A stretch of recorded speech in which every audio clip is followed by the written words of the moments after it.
afternoon and a very warm welcome to this first EPC update of the autumn season, our regular look at developments in and around the European Union. My name is Jacki Davis, Senior Advisor to the EPC, and with me this week, as always, are Janis Emmanouilidis, Director of Studies at the EPC, Chief Executive Fabian Zuleeg, and our special guest this week, EPC Associate Director Georg Riekeles, who wrote a piece this week, which some of you may have already read, about the challenges ahead for the von der Leyen Commission, including some key recommendations for the remainder of her term of office. So we'll find out in a moment whether she has done as instructed, because today we are focusing solely on the State of the Union speech that she delivered this morning to the European Parliament. We're going to analyse the speech, and we're also going to take stock of the Commission's track record, its performance in the first 2 years it's been in office, and what lies ahead. Housekeeping before we start: totally interactive discussion as always on EPC Update. Q&A box, click on the button, not the chat, the Q&A if you want to ask a question, and please be as brief as possible. If you want to speak, click on the raise hands button and I will allow you to talk when the time comes. And if you're having any IT issues, you can use the chat button and our wonderful team behind the scenes will do their best to help you. So let's dive straight in. So the speech, and Georg, may I start with you? It was a lot of lofty words in this speech. It was a time of soul searching. She talked about the strength of Europe's soul. I don't know whether you were moved. I'm not sure that I was. There was quite a lot of self-praise about the EU's successes. We delivered, and we did it the right way because we did it the European way. I didn't see much acknowledgement of any shortcomings, anything that needed addressing. Maybe I was looking in the wrong place for that. But what is your overall assessment of the speech? You said in your piece that she must seize this opportunity to reset the Commission after 18 months in crisis fighting mode. Did she deliver that reset that you were looking for? Thank you, Jacki, and good afternoon to everyone. Well, yes, indeed. I thought that this speech was the occasion for von der Leyen to tell us where she's taking Europe now. And in broad lines, the priorities that she has set for the Commission already for some years now: fostering a collective recovery from the pandemic, rolling out Europe's green, digital, geopolitical makeover. Those are still valid. But the key issue is the delivery on those. And I'm afraid that we are heading towards a delivery gap. So what I expected from von der Leyen's speech was, of course, an updated outlook. We live in a world with an extremely high pace of change, but also some kind of indication on how she would deliver on these fundamental priorities and challenges. Of course, in my view, that requires a critical examination of her own leadership, of the Commission methods and structures. That's not something she would deliver in the speech, but I thought that she would give more focus on delivery, and give an explanation also to the broader public of the challenges ahead and the way we can solve those. Thank you. We'll come back on that leadership question and the structural issues in our analysis of this Commission to date. But Fabian, your overall assessment. Georg said he wanted to hear where she thought she was taking Europe now. Did you hear that? Did you hear a vision? Were you impressed with what you heard? Were you inspired? I didn't find it very inspiring, I have to say. I think there was a lot which was expected already. There was going through all of the achievements of the Commission and the European Union. But when it came to the forward-looking part, there was some hints about areas where more should happen, but I wouldn't say it was a vision. It certainly wasn't a grand plan of moving forward. And I think it was not only missing a reflection of the difficulties in the past, or an acknowledgement of also some of the mistakes which have been made, but it was also missing a reflection on the difficulties which are about to come, and ways to overcome that. So, for example, yes, it is in everyone's interest that we're finding some form of cooperation with the new administration in the US. But what does that actually look like? On what issues are we going to make progress? How are we going to use this small window of opportunity, which we have before the midterm elections? So I think there was a lot more which could have been pointed at, and this is just one issue. I think for the future, we were lacking a vision. And on top of that, I think what concerns me a bit, and we've talked about this before in the updates, is that the picture on the economy is very upbeat. I do recognize, of course, that a lot of the figures at the moment are positive, but I don't think this economic crisis is over yet. And I think we are in danger of becoming a bit complacent about the recovery and how we get out of this. And we'll come back on that in a little while. But Janis, I mean, no acknowledgement there of any mistakes, any shortcomings, but I mean, she's right to boast about some of the things the EU's done, because it took a lot of criticism, for example, on the vaccination rollout in the early stages, and now is doing very well. So, I mean, for you, was this a speech where she could have talked about things that hadn't gone so well, or was it a moment to sort of lift us up and take us forward? And if it was, did she take you forward? Did she lift you? I think that one can lift others up while still being critical of some of the things which have been happening at the European level, but also certain developments at the global level, and say how difficult these times are and that mistakes are going to be committed, that the tasks ahead of us are enormous. And I think that when you listen to the speech, it was a lot of self-praise. There was not a lot of criticism, and I think constructive criticism would be positive. And overall, I think it was a missed opportunity. This was the second State of the Union speech. I think that there is now more of an awareness in the 13th floor of the Parlement that the State of the Union speech is significant. I think there's more awareness than there was there a year ago. But I think that the opportunity which these kind of speeches provide were not used, because there was no clear vision and compass for Europe's future. Did you feel, a lot of a tick the box exercise. If there wasn't a vision, was there for you, if you had to identify the one message she wanted us to take away, was there for you a clear central message of the speech, Janis? I think there were two core messages. One is we have done better than many are saying that we have done.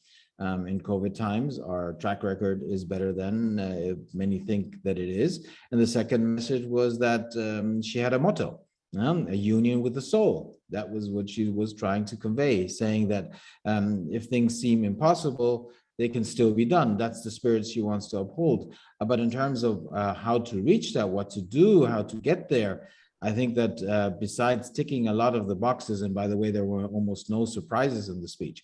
If you compare that speech to speeches being delivered by Jean-Claude Juncker, there were things in those speeches which took us by surprise in the final minute. We didn't know that these things would be coming. Nothing of that in this speech. So, having that kind of a motto and also defending it very strongly, and at the same time, ticking the boxes while not clearly saying how we're going to get there, I think was not enough. Thank you, Georg. Let's drill down now into some of this, and fairly gloomy readout so far. But in terms of the challenges she identified, the main priorities, she talked, as we of course knew she would, about the Green Deal. She talked about digital, calling it the make or break issue. You were saying there, this is really the moment when you have to focus on delivery. But did you see any change in her priorities, in where the Commission is putting its focus now, or was it really on those core issues? Was it really more of the same, or can we read any change of policy into it? Well, now we've been quite negative in our assessment, and I share some of the things that Janis and Fabian have said, but not everything, in the sense that I don't think the EU needs a new vision or a new compass. I think fundamentally we know where we should go, what we need to do. We need to manage this transition, and we need to get credible in a new geopolitical environment. The question is, how do we deliver on that? And as you asked me for the positives, I think that she is giving her geopolitical commission more content in this speech. She didn't speak about the geopolitical commission. She didn't speak about strategic autonomy, so those big words that create expectations, but she talked quite concretely about some of the things that we need to do in terms of the EU being a force for good by doing more in terms of the global vaccine effort. She talked a lot, and I think rather credibly, about defense. I found that to be a positive. She spoke about investment in technology, semiconductors. I think also that is a huge, an important variable in the Commission's and the EU's taking up of or taking in of a new geopolitical reality. She talked about the next generation of third country partnerships. So I think that was good. That was not only words, but not only grand words like a geopolitical commission was at the outset. This is more content now. So from that point of view, I found that this speech was interesting when it comes to the geopolitical element, for instance. Janis wanted to react to that. Two things. By the way, it's good that we disagree, yeah? But when we talk about vision, it's not about, you know, having a teleological debate and discussing of how the EU's finality should look like, but saying the direction in which you want to go and saying how to get there. And by ticking the boxes and mentioning certain things, I don't think that is enough. Take the example of defense. Yes, there are concrete elements in there, but they talked about certain things which we have been talking about for a long time. Joint situational awareness, sure we need that. Interoperability, sure we need that. Cyber defense policy, sure we need that, but we know all that. But when we come to these moments of truth, like the one which you experienced down in the Afghanistan example, we show that we're not delivering, and there's a problem there. So by repeating with other words and by also putting other proposals next to these overall ambitions when it comes to defense, doesn't actually make the EU deliver. And that's why I say we need to be critical, not only of the Commission, but of all of us, and then ask ourselves why we're not delivering. And when we create expectation, which at the end of the day we don't deliver, as we now did in Afghanistan, and now we're talking about what we have done 20 years ago and we haven't been able to use that in a concrete situation, that is creating wrong expectations. And that's, I think, where we are committing a mistake. And that's not only criticism vis-a-vis von der Leyen or the von der Leyen Commission, it's bigger criticism. Thank you. I wanted to come back on this recovery issue, Fabian, with you. And you, as you said, the picture painted on the economy was very upbeat. There was a lot of talk about fairness, about the pillar of social rights, and about younger generations in particular. A lot of emphasis throughout the speech on young people. But there wasn't, as you say, much of a sense that there is going to be a huge mountain to climb, that this is a moment of really profound potential structural change and so on. What did you read into the speech, into what was there, and what was missing for you in concrete terms in this area? I think firstly, there are some elements in there, of course, which have already been put in place. And the recovery program which we have, I mean, of course, as we have talked about before, is very positive, and it was necessary to have it in place from an economic point of view, but also from a political point of view. So I'm not criticizing that element, but when we're looking ahead, I think the challenges which we are going to face are going to be much more significant. We will need to do more. We will need to think about how we can do those things, then also in a way where we address the fairness issue, the social issue. And we have to recognize, and that's not a criticism of the Commission, we have to recognize that we have not been willing to give the European Union very much instruments. We've got SURE, and that was a good step. But I think when we're talking about the longer term, what we have in there as a concrete step is a kind of Erasmus exchange program for people who are not in employment. Young people not, yes. whether that's a good thing or a bad thing, but certainly it's not going to make a big difference to the overall economic trajectory where we're going. So I think there isn't that recognition of the challenges which we're facing. Mm. And for me, there was also not enough of a link between the different areas. Because when we are looking at the recovery from COVID, from the economic impact of COVID and the social impact, we have to look at the digital transition and the green transition at the same time. We have to look at what kind of social impact all of that has put together. It's not possible to put these into different sectors. And I think what we are, and I'm not only criticizing her for that, I think this is a European shortcoming. What we are not looking at is trade-offs. It is not possible to have everything. So we are going to have to make choices, and those choices are going to be difficult. And I think there needs to be at least a hint that you will not be able to achieve everything at the same time, make everyone happy at the same time. If there are costs from the transition, they have to be borne by someone. That's not to say the transition is wrong, but we should be more open about exactly what are the trade-offs we're willing to make and who's going to be disadvantaged by those.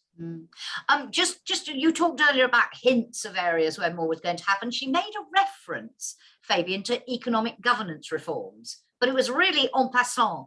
What was she pointing to there? Do we know what the Commission is thinking of in this area? Well, we know that there is going to be a discussion around what kind of economic governance we should have. Also how well the mechanisms are working, the European semester, stability and growth pact, whether there should be some form of revision of the fiscal rules. But I'm not surprised that it's more of a hint than any kind of concrete outcome, because at the moment it's highly uncertain that we actually will achieve anything. There are a lot of resistances in the member states. But also we have to wait and see what the lie of the political land is going to be after the German election and after the French election, before we can actually see where the economic governance debate might go. Okay, Janis, I don't know whether you wanted to add anything on that, but also on this broader point of, I mean, is the state of, let me play devil's advocate for a moment, is the State of the Union speech the moment to start telling people about all the difficult bits, how hard it's going to be, how there's going to be these choices and trade-offs? Or is the purpose of this speech after such a difficult year for everybody, for the European Union, for national governments, for us as citizens, is the purpose of a speech like this to make us feel good and feel like we're on a better track? I'm just wondering whether we are being, you know, in looking for this detail, in looking for some of this acknowledgement, and Adrian Schrout, and I'll come back to you on this, Fabian says later, what mistakes, when you said she didn't admit any mistakes, what did you have in mind and what lessons should we learn from that? I mean, in terms of the recovery, as I say, she was focusing on the positives. Should she have focused more on the negatives? Let me make one remark with respect to economic governance. Yeah. I think that the Commission knows what it wants. And those who have been dealing with economic governance reforms, many of those know what we would have to do. And here Georg is right. In many ways, we often know what we have to do, and it's a question of delivery. But when it comes to economic governance, it is about simplifying the Stability and Growth Pact rules. It is about making progress with respect to banking union and capital markets union. And it's also about how to deal with green investment in future, and how that will be encompassed in the future rules. And we have seen that when it comes to member states do not agree. And I think that the Commission is aware of that. So having a substantial governance reform, I think, is extremely difficult. And by the way, also in her speech, she mentioned 2023. That's some way to go, seen from today's perspective in 2021. Going back to the fundamental question you raised, which was reflecting also something we said in the beginning. I don't think that it is an either or. I think in times of major transitions, which we are in the midst of, green, digital, global democracy, all these things will be changing and are changing in front of our eyes. Putting in front of us the mirror and having us look at oneself, which is not only looking at the Commission, it's looking in broader terms at how we are delivering on these major transformation and transitions, while at the same time also saying what we need to do in view of the fact that we are not delivering enough, that we are behind the curve, that it will be difficult. All the things which Fabian was alluding towards. I don't think that there's a trade-off between the two. I think you can combine both things with each other, being critical while at the same time also having a positive outlook. And if you, for example, to give a very concrete example, if you listen to Timmermans when he talks about the Green Deal, he will tell you that this is very much an uphill struggle and that we're behind the curve, that we have not done enough. He even uses a stronger word when he says things like, this is going to be bloody difficult if we want to get to where we want to get to. That doesn't mean that he's not uplifting. Absolutely. Take your point. Being critical, I think, is combinable with having a view of what we need to do. Thank you, Georg. Just you both wanted to come in, I know, but I want to come to Georg first because Janis, they're talking about putting a mirror up to yourself. And one of the things you say in your piece is you talk about for number one of being able to have independent thought, challenge established ideas, challenge established ways of doing things. And then you talk about her leadership, which we'll come back to in a minute, and sort of a rather over obsession with image, with authority, and less with working collegiately. But that mirror, how do we ensure that the Commission in future does take on board, is more honest with itself about its own shortcomings and with the public about the challenge and the difficulties? Yes, I think that's a very important question. I think also the points that Janis and Fabian were making about the economic challenges, the fairness, the link between different priorities is fundamental. And I think this is where my deception is the biggest with this speech. And we've already started talking about climate change and the Green Deal. And like Janis said, this is a breathtakingly bold but also vital, of course, transformation of our societies. And Timmermans is more honest about it. But if we look at where we stand in this project, we are still only looking at the technocratic project that is halfway through the doors out of the Commission.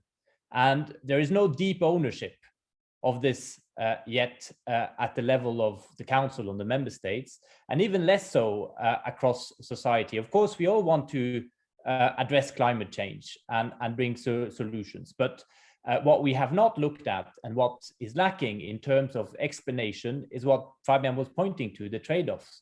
When the soaring energy prices start hitting, obviously that is a signal of change. When we have the price of CO2, of carbon that flies up, the price at the petrol pump, etc. That means that things are changing, but this can also very quickly become the signal of social unrest. And I think sort of that depth in von der Leyen's speech was lacking. And then you point to something else, Jacki, in your question, in the capacity of the Commission to deal with all this, and that is anticipation, foresight, thought leadership. And Commission is a very hierarchical organization. And when you have such a hierarchical organization, that impulse, that impetus, that capacity for renewal must come from the top. And we can talk a little bit about the structural challenges around this later. But that's also where I think the glass is half full in von der Leyen's speech. We had quite an interesting foresight report last week by Vice President Šefčovič, which points to the fundamental changes and to key areas of action. I find some of it in von der Leyen's speech, but not all of it. And for instance, one key area where I expected more after the hot summer we've had, the hot topic is, to me, climate adaptation. To me, it seems like there's quite the possibility that we're going to miss the 1.5 degree target. What are we doing about this? She didn't speak about this. Of course, it might not be politically palatable right now ahead of the COP26, but I think we really need to start preparing for this.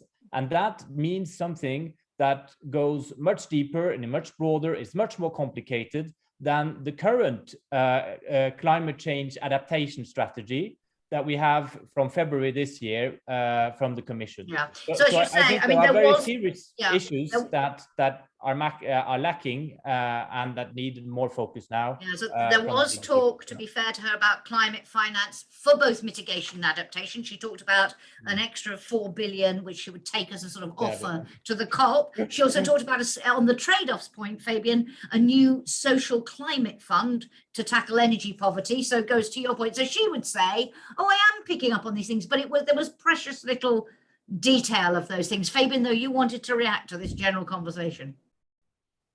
Just to pick up on that point, I think we need to try to get away from these individual small measures to try to address this issue and that issue. What we're talking about here is a systemic transformation. It is going to change all of our lives in many, many different aspects. So this is not something which is going to be fixed by one little pot of money. Yeah. And I think what often comes across is that, to borrow a phrase from a different policy area, we can have the cake and eat it. And that, unfortunately, is not possible. I think we also have to look at the instruments, the means by which we're trying to do it, and think about, do we need something more radical to achieve these grand objectives? Because we also have to be honest about a lot of the areas we're talking about now. We've been here before. We have discussed these over and over again. And unfortunately, very often the discussion is, yes, we had great ambitions, but unfortunately, when it came to delivery, we didn't achieve what we wanted to achieve. We can't afford that this is going to be the outcome. So if we're coming back next year, the year after, and we're saying we still haven't delivered on these grand objectives, then frankly, it probably is too late to deliver. And then and then, as you say, we tick the box with a small pot of money here and a small pot of money there, without fundamentals. Yeah. But just to also come in on some of the kind of mood music. I think when we're talking about admitting mistakes, we have actually seen some mostly female leaders during this crisis being quite honest about uncertainty, about not knowing exactly what was going to happen, also admitting mistake. That hasn't diminished their standing. That has actually enhanced their credibility. It has made them more popular. So I think there's a lesson there. Also, is that what you said, to pick up on Adrian Schultz's question, that's what you meant when you said acknowledging mistakes? It's really to say we're all human, we were dealing with a pandemic, there were a lot of unknowns and we didn't get everything right. I mean, I think it's very difficult to argue that everything which happened in the vaccines field was perfect. There were mistakes which were being made. But it is normal also that mistakes are being made within a pandemic. It is also normal that people have to take responsibility for some of this and say, yes, it happened under my watch. And then we addressed it. And for me, that is far more credible than just saying, well, actually, everything in the end was fine. But I think for me, there are also some other structural mistakes which have been there. We were talking, for example, a lot about the green transformation. We tend to not talk as much about the digital transformation, maybe because we have failed in that area to make the real impact which we wanted to make. So we kind of repeat this thing about wanting to be well, I almost was talking about the most competitive knowledge economy in the world. Some of us might remember that phrase. But we've been repeating this for quite a long time. But we actually haven't done it. So for me, and I hope I'm just becoming too cynical and I'm wrong on this, but I hope we're not going to be again in a situation where we say, well, we said the right thing, but in the end, we didn't actually do it. Janis, I know you want to come in. It has to be very brief because I want to touch on two other issues. I want to talk about Afghanistan and all the things she talked about in relation to what she called an era of hyper-competitiveness in geopolitical terms. And you've mentioned, Georg has already mentioned the defense union and so on. And I want to talk about the rule of law before we move on to assess the commission. But so, Janis, can you make it a quick one, if you would, please? I don't know how quick I can be, because this, I think, relates to things which Georg and Fabian have said when we talk about the fundamentals. And Fabian is right when he says ticking the box is not enough. The problems we will be having with the major transitions which are in front of us, and green we are all aware of, digital I don't think that we are enough aware of how difficult that path will be to get to that revolution and transition. The problems will be political. It will be politics that will stop us from moving. So when Georg says ownership in the council, ownership in the wider public, that's politics. So if that's the analysis that we're going to run into problems, and I think in the upcoming 3 years until the end of this cycle, we will run into these political problems. If this is the right analysis, what you have to do is you have to tackle the politics of the problem. And what Ursula von der Leyen is doing is she's trying to accommodate the interests of everyone. To put it more simple, she's trying to be nice to everyone. She's trying not to annoy people. However, if the analysis is correct, that the problem and the challenge will be the politics of getting to where we want to get to, without even us knowing that if we have the will, we will be able to do so, then you need to challenge the politics of the inability to move forward. And that means you need to say some uncomfortable truths, and you need to be not only realistic, but you also need to be honest. And that is something which is trying to avoid. But when in one area, this can be a tactic, but I don't think it will work. Okay, in one area, she did. She was more honest. In one area, she sent a very direct message. And I'm thinking here about the rule of law. This, of course, coming a week after the Commission asked the European Court of Justice to impose fines on Poland for non-compliance with its rulings. She said, "We are determined to defend European values and we will never waver in that determination." And then she talked with classic understatement about worrying developments in certain member states. But she said it requires dialogue and decisiveness on this issue. And Fabian, perhaps I could come to you first this time. On this issue, did she say enough? Was it enough? I think what she was trying to do is give a signal about where the Commission is going to be going. The difficulty, in my view, is always, can the Commission actually uphold what they claim they will? Because in the end, yes, there are some actions now. We will see how far that goes, whether it is actually possible to use these new provisions and to withhold money.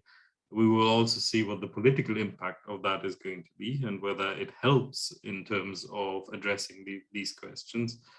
But in the end, it also is a question of the determination, not just of the European institutions, but of the member states and how far they're willing to hold their peers to account.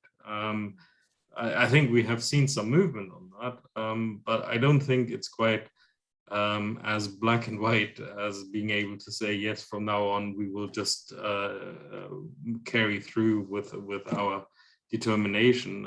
In the end, it is a balancing act. It will always be a balancing act because we are talking about member states here. So they have a lot of weight in the system and there have to be many things which are taken into account.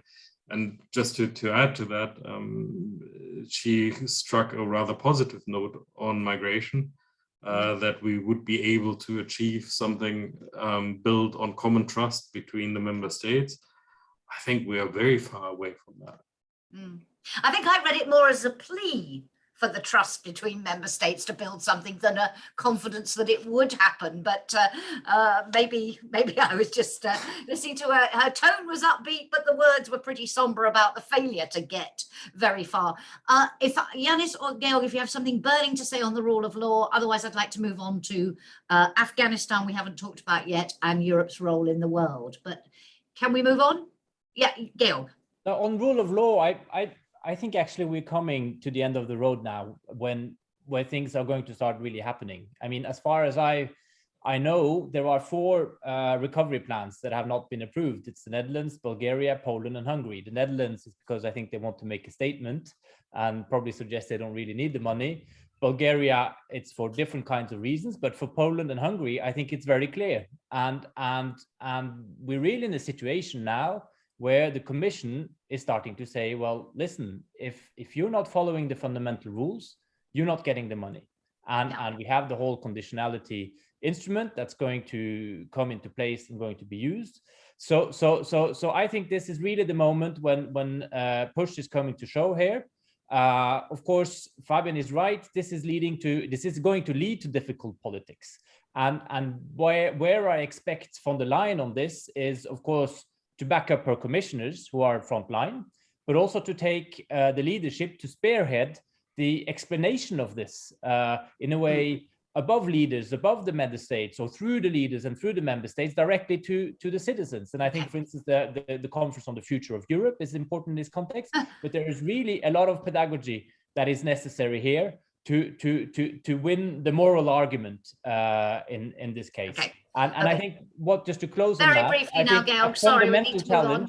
Of von der Leyen for the coming next year is the volatile politics. It's migration, rule of law, East-West divide, the cost of transition. This is going to be the real difficulty where she needs to show that she can lead. Okay, Janis and Georg, they're mentioning the conference on the future of Europe, a subject very close to your heart and indeed the EPC's heart, involved in a very exciting conference observatory project where I have the privilege to moderate a number of conversations. She only made one reference that I saw or noticed to the conference on the future of Europe, and it was in relation to young people. And she was also talking about a European year of youth, etc. She doesn't seem to set a lot of store by it. A brief comment, I know you wanted to react on the rule of law, but a brief comment on that, and then we'll move to the foreign policy issues. With respect to the rule of law, if you compare to where we are today to 1 or 2 years ago, the situation has moved massively. There is now much more of an agreement of how to tackle challenges to the rule of law. And that is for different reasons. I won't go into detail. And it also involves the EPP and Fidesz. It's a complex story. However, the fact that we have now come to a conclusion of what we need to do, and the discussion we've had in the last European Council on LGBTI+, which took Orban by surprise, has pushed also EU leaders more in that direction. Doesn't mean that we know what we do when we come to the ultimate point of not knowing what to do if things do not change in these countries. And that's where the black and white doesn't any longer fit, because we do not know if you reach the end of the road while things do not change, how we deal with that situation. That's why the 2023 elections in Poland are key. So we need to move that moment and think in terms of politics on how to make sure that those who follow our basic values will win the next election. And would I be cynical in saying she doesn't care about the conference? She's not that interested? No, she doesn't. She's not providing any leadership. Let's not forget, in order for her to get elected in 2019, she took up the idea of Macron. She made it one of the cornerstones of the process of becoming elected and becoming president of the European Commission, and now she's not delivering leadership.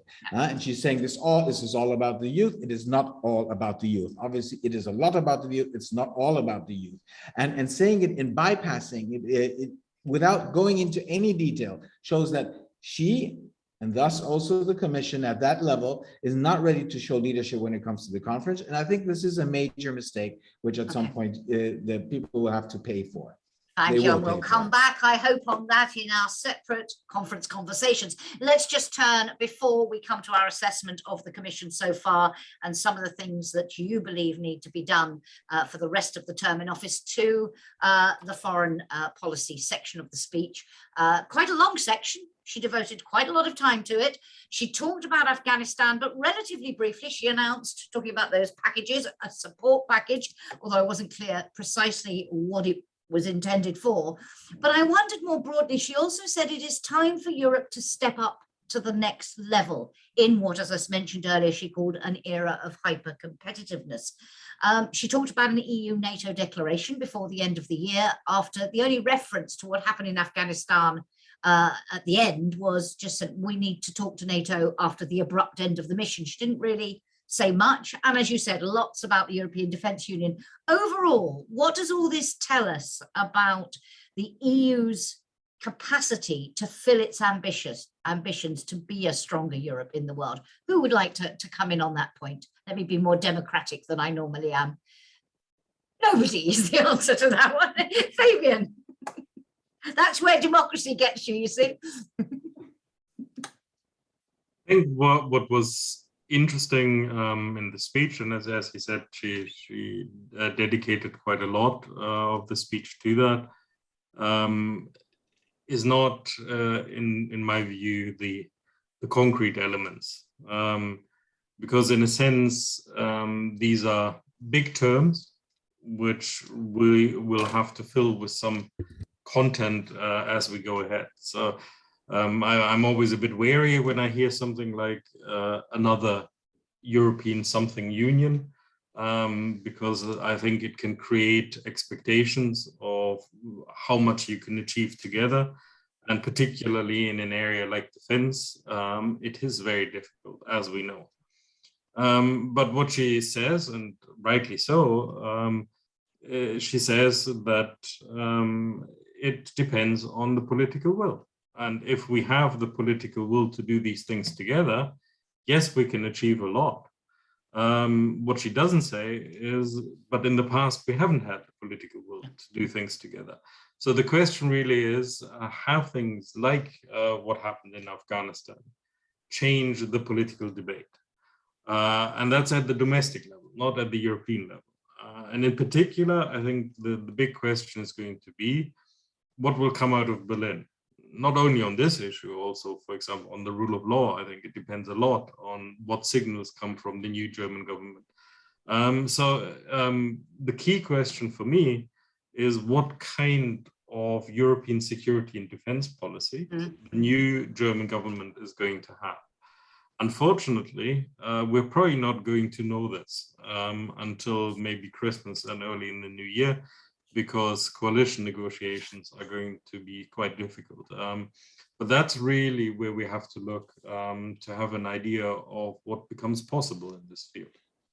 Thank you very much. I'm going to move on now because I did want to spend a bit of time at the end of our session. And by the way, if you have any more questions, please do keep them coming, Q&A box or raise your hand. But let us come to, and I'm going to do a quick fire round now, first just to start us off. Your overall assessment, Janis, 2 years in, the overall assessment of how well this commission is working, both in terms of how it functions and delivery, as Georg was emphasizing right at the beginning. Quick fire, 1 minute each. Janis. If you look into the 2 years, it was a very difficult start. We all know how Commission President Ursula von der Leyen came to office, how difficult it was to get to that point. Once the Commission started with 6 major priorities, COVID started rather soon, so you were in crisis mode, difficult times. I think if you look into the overall balance sheet, and we've discussed in this update often about this, it is rather positive. Yes, there were some mistakes which were committed, but Next Generation EU, how the ECB handled the crisis, what we did with the SGP, with the Stability and Growth Pact, also the vaccination procurement at the end of the day, despite some of the mistakes which were committed, it has worked out positively. So I think the balance with respect to these things is positive. However, the question is, and that's what we were discussing, if you look into the future, are we ready for those? Because we were in reactive mode. Now you need to be in active mode, and you need to create the right coalitions with the Council, also with the President of the European Council, and also be operating within the Commission, which, as Georg was saying, is not an easy body to operate in. So you need to make sure that the Commission is functioning. And here we also know that within the college, we have seen some difficult moments. Yeah, and Georg, your paper very much does point to the need for changes in the way the Commission operates. Why do you think that's so important at this point? Well, first of all, I would agree with Fabian. I think that this Commission has operated okay in crisis mode, and I think that's fair to say. That said, the pandemic has revealed weaknesses in the organization, and I think also the focus on the pandemic has hidden also quite a few weaknesses in the organization. And what I am afraid of, as I said initially, is that on a lot of these promises that have been made and on these fundamental challenges we've been discussing, we're heading towards a big delivery gap. and that von der Leyen now has 3 years ahead of her. I hope she doesn't start thinking about a third mandate too soon. There are some real issues she needs to deal with. A second mandate, sorry. Real issues she needs to deal with now in terms of the organization of the Commission, in terms of the interinstitutional work to deliver on what she's promised. Let's come back on that point of the interinstitutional, because you've all made it. But Fabian, your overall assessment, Janis, fairly positive, Georg's also, but seeing this was the moment for a pivot, this was the moment for a change, and we haven't quite seen it. But do you share the view that given the scale of the challenge, they haven't done too badly? I'm not going to answer your question directly because I think what is actually much more important is that we think about how we can improve, not just the Commission, how we can improve the European Union to deliver, because in the end, we have some cross-border challenges which are not better addressed at the national level. So we have to have the European Union to deal with these issues. And I think that also reflects a bit the judgment that we can say, for example, on vaccines. Of course, mistakes have been made, but the worst of all world would have been if we had gone back into every nation trying to do things for themselves, trying to procure vaccines, competing with each other, the smaller, the poorer nations losing out against the other ones. So it's not about saying we can do this at the European level or we can't do this at the European level. We have to do it at the European level. But what we are now facing, I think, is a situation where there are many cross-border challenges where arguably the European Union and the Commission is no longer equipped to effectively deal with those challenges. And that we actually need to change the systems, the instruments, the means, the way we approach things. And that, I think, is a major task going forward. Jacki, I think you seem to be frozen, so I'm not sure whether you can still hear us. Yes, looks like it. If not, she's dropped out. I'll moderate then until she's back in. But I think it was Janis's turn in any case to react a bit. I think she's coming back. I think that if you look into the past years and you try to look towards the future, Georg was alluding to some of the things which need to be done also within the Commission's organization. But if you look into, and we were discussing about Ursula von der Leyen before, it is also how she's operating.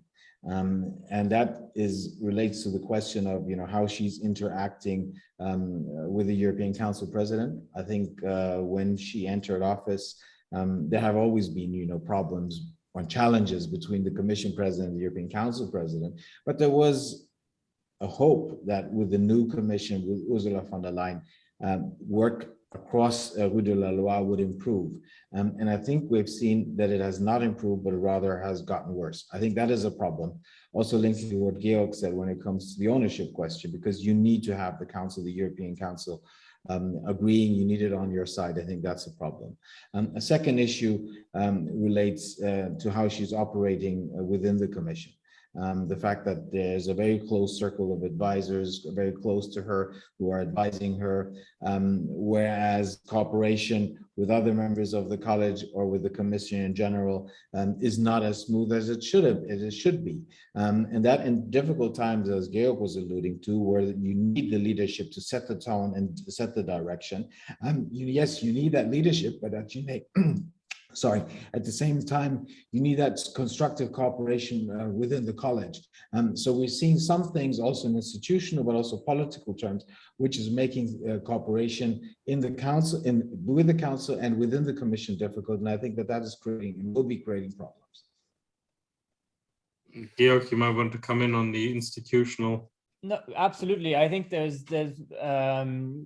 this is a moment for a critical examination of the president's leaderships and the methods and structures. And of course, it's the person who should really be doing this is obviously von der Leyen herself, because she's the one with the capacity to do something about it. And I would say that there are problems at 4 levels: leadership, the interinstitutional, the college, and the DGs. In terms of the leadership, Janis has said it, the sandbox fight with Charles Michel, that doesn't work. That undermines the member state confidence, and it also leads to more intergovernmental reflexes, I think. So that is definitely something that has to stop. Hopefully it has already. In terms of the interinstitutional, I think there are some big reflections one needs to have there. And we've spoken about digital, we've spoken about green transition. I think for such big transformative projects that the Union is going through, the classic co-decision model, where the Commission says, okay, we have the power of initiative, we have the prerogative of initiative, and we'll put it on the table of the Council and the Parliament, and then we discuss it. That doesn't work. If you want to do a green transition in the time we need to do it, and at the scale we need to do it, then we need to put in place the structures and methods to co-construct across the 3 institutions. So it might sound a little bit exotic, but in fact, it has also been done in the past. If you look at how Brexit was managed, it was managed at the level of interinstitutional cooperation that we had never seen before. And I think on key projects, this is something that von der Leyen and Timmermans should have picked up. On the Green Deal, it is late now, but there are also concrete steps that could be taken. At the college, indeed, I think the president has been very, very fixated on her presidential authority and on her presidential image. Whereas I think in reality, since the Delors Commission, the presidential authority is not contested in the Commission.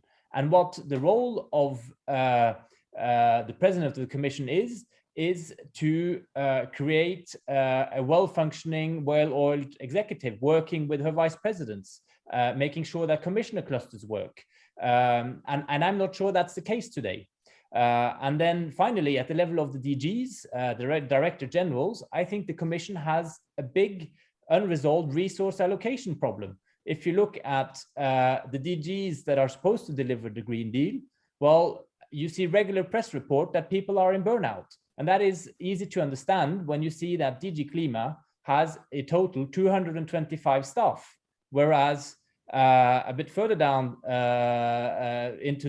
towards the center of Brussels, DG International Partnership, formerly DG DevCo, has 2,900 staff. So there is also reform, and there's a question of resource allocation inside the Commission that Commission President von der Leyen has not managed to deal with effectively. Thank you, Georg, and thank you. Apologies that I was missing in action for a little while, and now I've come back in a slightly strange format, but oh, the joys of webinars. Thank you for picking up the baton. You were answering the question I really wanted you to tell us about, the structural challenges in the Commission. Quick reaction from Janis and Fabian, and then I want to come back just on a political question about Ursula von der Leyen's future, and it relates to the German elections. But Fabian, Janis, a quick reaction to what Georg is suggesting there? I think we covered that already. Okay, fine. Okay, let me ask you another question, which is in terms of what the German elections, we mentioned them in another context earlier, but I wanted to ask whether you think there is a political moment of risk for Ursula von der Leyen now, not just, I mean, with the departure of Angela Merkel, who was very much her mentor in this role, and so on. So with her departure, that already breaks a link, if you like, and the Commission President will now have to build new links with whoever is Chancellor. But we now face the prospect that the Chancellor may not come from her political family at all, may come from the opposition. Is that, Janis, do you think, a serious potential problem for Ursula von der Leyen in the future? Yes, I think it is, for 2 reasons. One, you even use the word of mentorship. She clearly was someone who had been in the Merkel government from the beginning when she became Commission President. Merkel, pushed her to become Commission President. And during these famous negotiations, she was the one who triggered the idea that it should be Ursula von der Leyen. So the link between both of them has been very strong. And if you look into 2020, Next Generation EU, which was a major achievement, that would have not been possible without an agreement between Paris and Berlin, which also meant that Angela Merkel, Berlin moved strongly and agreed with the French on what potentially then a Next Generation EU should look like. At the time they were calling it that way, but that was the moment. So that helped very much to have a.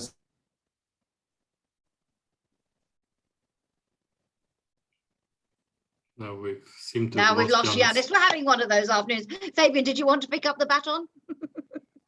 Well, I think Janis already mentioned that it is a major issue. Because the political landscape is changing. I would only say that, yes, it is a major issue, but it is also potentially a political opportunity. On some of the areas where we've had intractable discussions over the last decade, maybe a different German government will also have a different approach. Maybe on some of the issues we can have, in the past we've complained that some of the overtures from Paris weren't really answered from Berlin. Maybe we can actually have some movement. And then it is a question of also for Ursula von der Leyen, how she positions herself in that. Is she going to be the constructive person in the middle who brings people together, who manages to do what we have seen in the past, the shuttle diplomacy to deal with these? Or is she going to be perceived to be on a different side in this debate?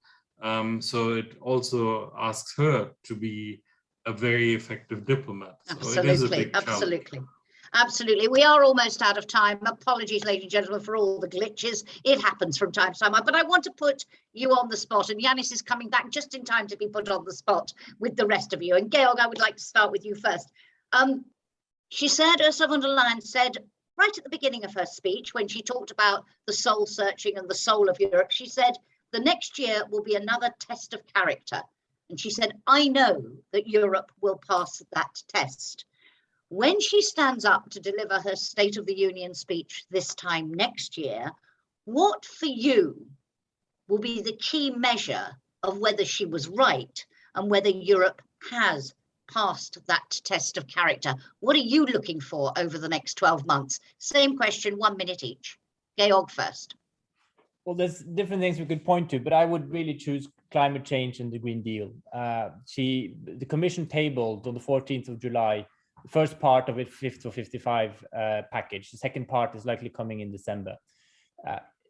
In a year's time, we will know whether this package really has gotten traction and is being taken on, developed and adopted at the level of Council and Parliament and becoming a reality. And we will also see in parallel whether with higher energy prices, with the cost of change being more and more apparent, whether there's this capacity to explain this politically. You could say the same thing about digital, but those are going to be the two main tests. Okay. Thank you very much. Yeah. Janis, welcome back. I think you heard the question. For you, what will be the judgment on whether that test has been passed for you? You're muted at the moment, my dear. That was the joy of reconnecting and being muted automatically. I think that Georg is right by identifying those areas in which the test is going to be the greatest. However, having said that, I hope that these will be the things we will be dealing with. And it seems that the COVID-19 situation has improved. There are also good reasons to believe that they have improved. We are in a different world to compare to where we were a year ago, but we do not know how the situation will develop in the fall. We do not know how the situation will develop over the upcoming months until next spring.